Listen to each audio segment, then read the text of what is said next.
Bamba Fall l'a dit. Même Sonko l'a dit à Ziguinchor, qui demande l'aide de l'État. Parce que la mairie est un démembrement de l'État. Si l'État n'intervient pas, les communes n'ont pas de moyens pour vivre, même pour survivre. Mais Sonko, comme lui, c'est un malade. Comment les appeler les malades, la suicidaire, là, qui veulent toujours se suicider? C'est un suicidaire. Mais les hommes lâches n'osent pas mourir seuls. Sonko ne veut pas mourir seul, il va mourir avec d'autres maires. C'est-à-dire il va sacrifier 81 mairies, 81 communes qui vont faire la guerre à l'État central. Barthélémy Dias est plus intelligent que Sonko. Il dit qu'il veut travailler avec l'État pour développer la capitale du Sénégal. C'est ça au moins une position honnête, une position intelligente. Mais ils s'en fichent éperdument. Sonko, le rebelle, n'aime pas le Sénégal, veut la division du Sénégal. Mais pour les parrainages, ils l'ont accepté d'ailleurs. En 2019. En 2019, Sonko a accepté le parrainage et a déposé au Conseil constitutionnel le nombre de parrainages requis par la loi. Khalifa Ababacar Sall avait déposé le nombre requis. Karim Wade avait déposé le nombre requis pour le parrainage. Mais Khalifa et Karim ont été recalés pour des questions d'inéligibilité. Et l'homme des plus forestes comme El Hadji Diouf, il faut reconnaître sa force. J'étais à l'Assemblée seul. El Hadji Diouf n'a personne. Mais quand on allait à l'Assemblée, quand on a été représenté dans tous les départements pour déposer une liste, pour avoir les plus forestes, j'étais seul donc. Et j'ai eu le nombre de voix pour avoir un député à l'Assemblée. Oui, ce sont les dieux, les anges ou les diables qui m'ont amené à l'Assemblée. Et là, et j'ai osé, en tant que membre de Benno Bokk Yakaar, aller seul aux élections législatives et avoir les plus forestes. En tant que membre de Benno. Liste parallèle. Jambar Sonko va à l'Assemblée avec les plus forestes.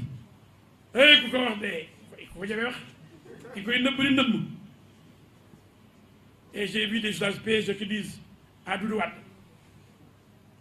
mais le PASTEF aujourd'hui est le deuxième parti du Sénégal. Ah bon? Le PASTEF n'a que les plus forestes. Parce que l'élection présidentielle, ce ne sont pas des partis qui sont élus. Parce que les législatives, c'est des listes de partis ou de coalitions. On élit une liste. Vous avez vu Abel Aïdara? Ça va être difficile parce qu'on élit une liste. Ça, c'est des élections de liste. Mais l'élection présidentielle, c'est la rencontre entre un homme et son peuple. Madické Niang, ce n'est pas le PDS, c'est Madické Niang. Issa Sall, même s'il est présenté par le PUR, ce n'est pas le PUR, c'est Issa Sall. Sonko, c'est Sonko, ce n'est pas le PASTEF qui est élu président de la République, ou troisième ou quatrième. C'est Sonko qui est troisième.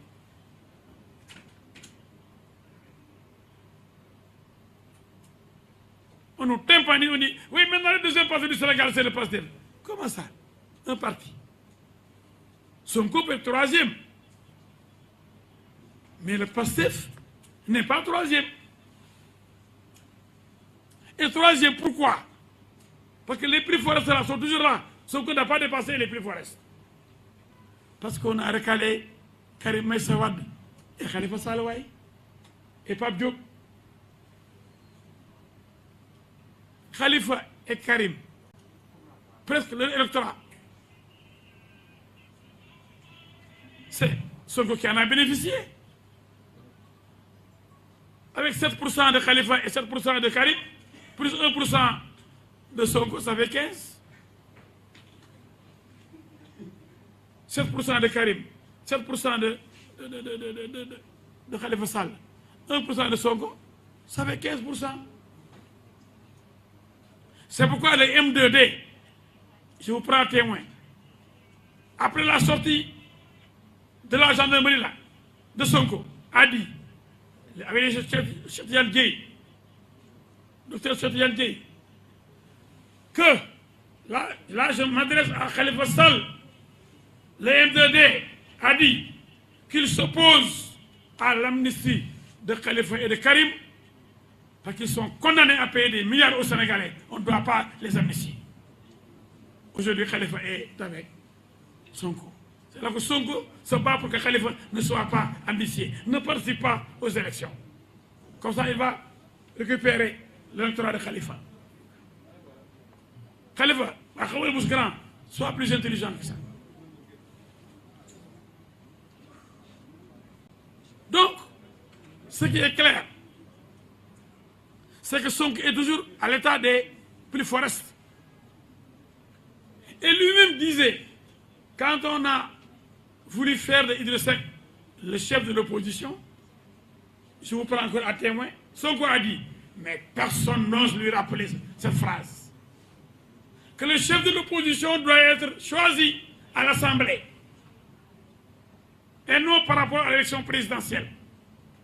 Et à l'Assemblée, la deuxième force, c'est le PDS. Billahi, wallahi ta'ala, ils sont au pouvoir. J'ai tous les arrêts. Il dit que ce n'est pas à l'élection présidentielle là qu'on va chercher les chefs de l'opposition. Aujourd'hui, beaucoup de journalistes disent maintenant les chefs de l'opposition, c'est Ousmane Sonko.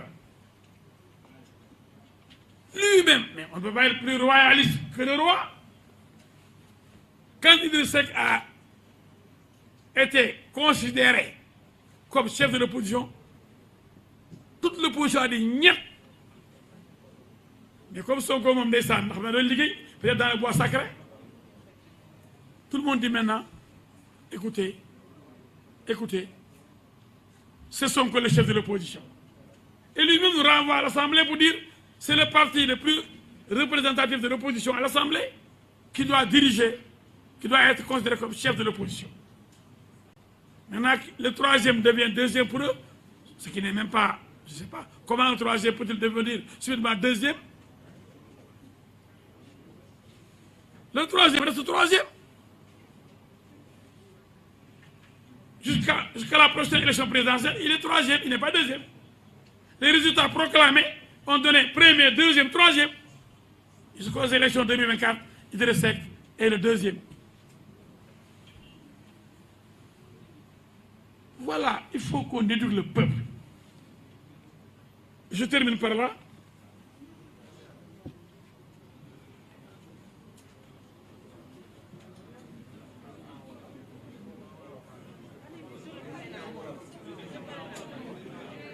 Sur le parrainage.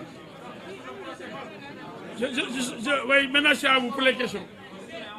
Pour les questions.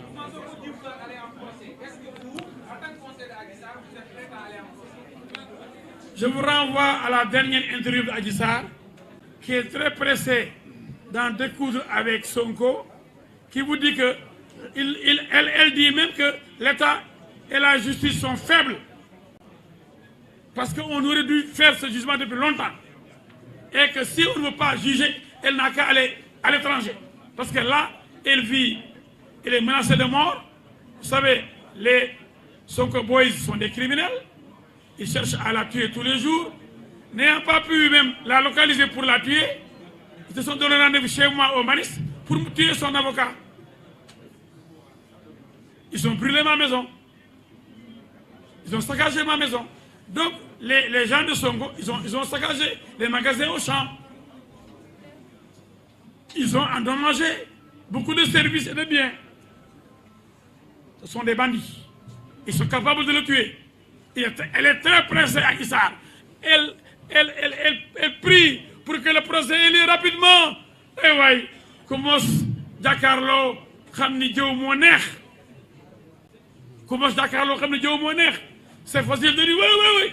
Mais quand ils seront ensemble face à face, le waaye doon jaay dina lamb jour boobu. Adji est pressée. Elle est prête pour demain, ou même aujourd'hui, tout de suite là, après la conférence de presse.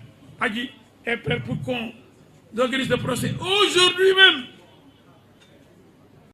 Mais Sonko a dit qu'il n'ira pas répondre. Parce qu'il a peur. Il avait dit à l'époque à Barthélémy Diaz de ne pas aller répondre. J'ai dit, c'est pas pour Barthélémy Diaz, c'est pour lui-même. Il dit, je lui demande de ne pas répondre à la cour d'appel. Mais s'il veut y aller, on va l'accompagner, on va se mobiliser. C'est ça qu'il avait dit, non? C'est en fait, il parlait de lui-même, parce que c'est lui-même qui ne veut pas y aller. xale bu jigéen bu ndaw xel ponkal muy mel ni taax bi tàppal xale bu ndaw bu doodi xalantaan tax nga ne doo wujjil nga bañ sëgal bëre nga bañ bëreel nga bañ kan moo ne du wujji c'est Sonko non qui a dit qu'il va pas répondre au juge c'est Sonko non de quoi a-t-il peur yàlla rek a xam ak moom en tout cas il défie Sonko défie la justice et la justice doit lui montrer sa force. Quiconque s'aventure à blesser, agresser ou violer dans la justice sera châtié, sévèrement châtié de sa témérité. Oui, d'autres questions?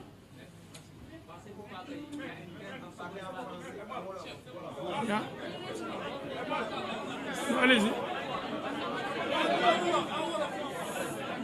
Mais j'ai parlé wolof pourtant. J'ai mélangé wolof. En fait, je l'ai fait exprès. J'ai fait exprès de mélanger français et wolof. Non, allez-y. Non, attendez, il y a des questions là. Allez-y. Prenez le micro là.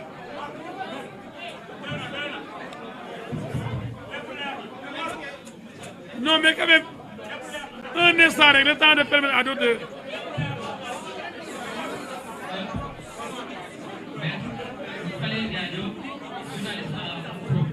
Journaliste. Sur le dossier pensez-vous pas qu'il y a une crainte d'une seconde vague, d'un nouveau marche? Il y a une crainte de la part d'une nouvelle vague, comme Sonko l'a annoncé, qui sera pire que celle de mars 2021.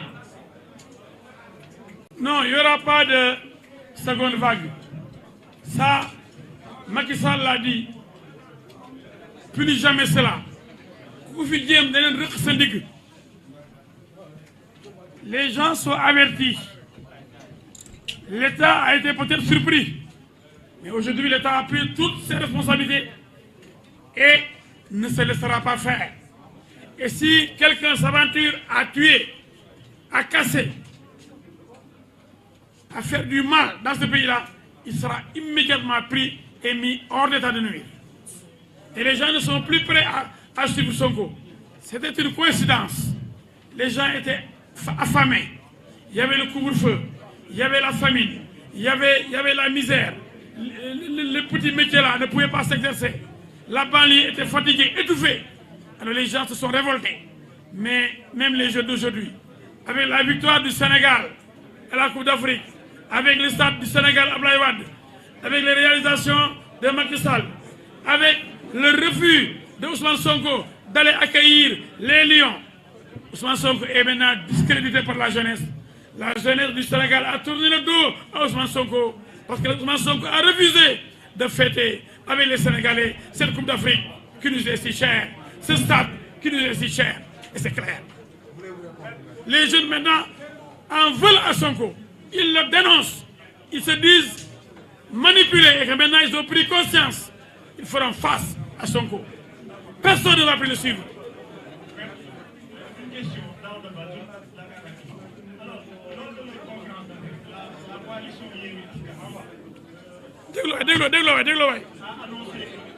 S'il vous plaît, on va terminer, s'il vous plaît, on termine en beauté. Permettez à vos confrères de poser des questions et on termine dans 10 minutes maximum. Pour 5 minutes, s'il vous plaît.